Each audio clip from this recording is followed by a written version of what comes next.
In 1980, Stanley Kubrick made one of the most scary, iconic, and best horror movies of all time. So it's time to break down A Door with an Axe as we get into this movie. So, let's get into it.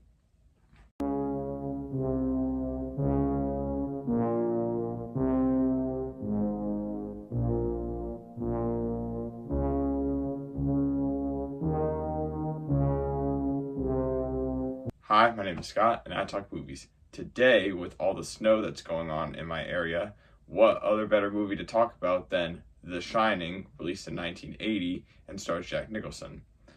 This is one of my favorite horror movies of all time, and my second favorite Stanley Kubrick movie. The Shining follows Jack Torrance, played by Jack Nicholson, being the new caretaker in the isolated Overlook Hotel in Colorado. Jack brings his wife, Wendy, played by Shelley Duvall, and his mentally challenged son, Danny, played by Danny Lloyd, who has an imaginary friend named Tony and has the powers of shining, in which he can communicate with other people through the brain and see the future.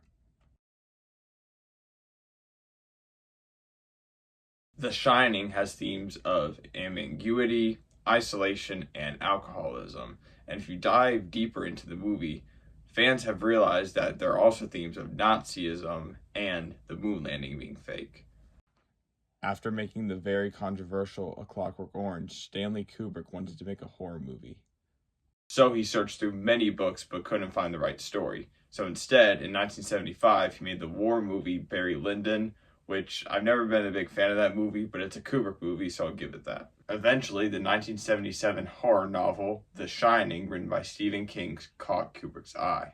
Stephen King wrote The Shining as he had just recently had a ghostly encounter in a hotel called the Stanley Hotel, which was in Colorado.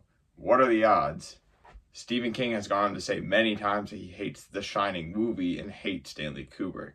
He was mostly mad that Kubrick took the more psychological horror direction than the supernatural ghost one. This movie went on to make $50.2 million in the box office when it came out in 1980. In my A Clockwork Orange video, I mentioned that the actors had to suffer a lot due to the constant retakes of having to have the perfect take. And oh boy, was it 10 times worse than this movie. It's so bad that this movie is known as the movie that had the most retakes.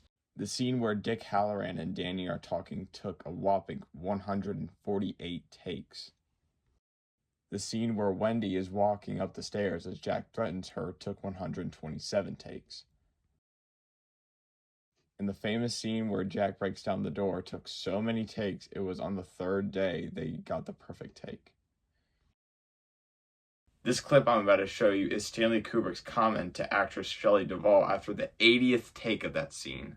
And I still think you shouldn't jump on every single emphatic line. It looks fake.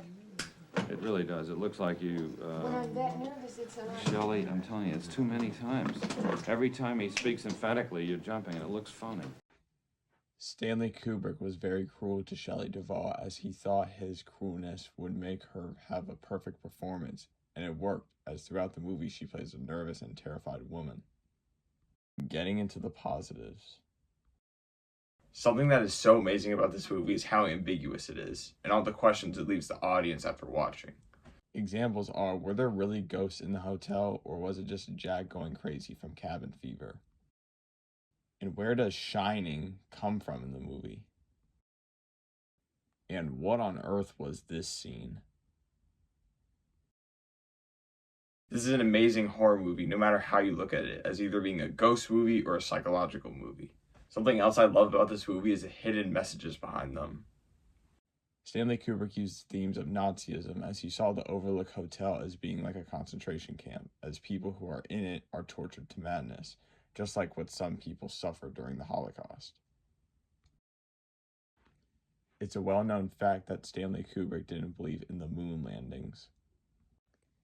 And theories say that's why the haunted room was 237, as 237 is the distance from the Earth to the moon. This also explains why Danny wears an Apollo 11 sweater. And I love the idea of the hedge maze in this movie. Kubrick added the maze in the movie as he thought it represented Jack Torrance's transition into madness. If I had anything negative to say about this movie, it'd be the few scenes that drag. But that's kind of all I have to say negative. For the best kill, I'm giving it to Dick Halloran, who gets hacked up by Jack with an axe. So with that, I give The Shining a 10 out of 10 and 5 out of 5 stars on Letterboxd. Well, that was my look into The Shining. The Shining is one of those few horror movies that actually scare me when I first watched it.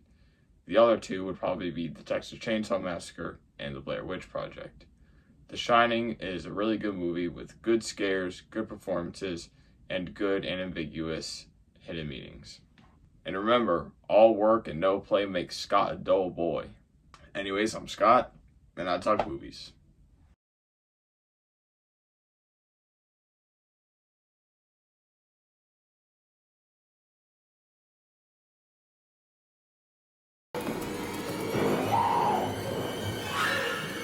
Here's Johnny.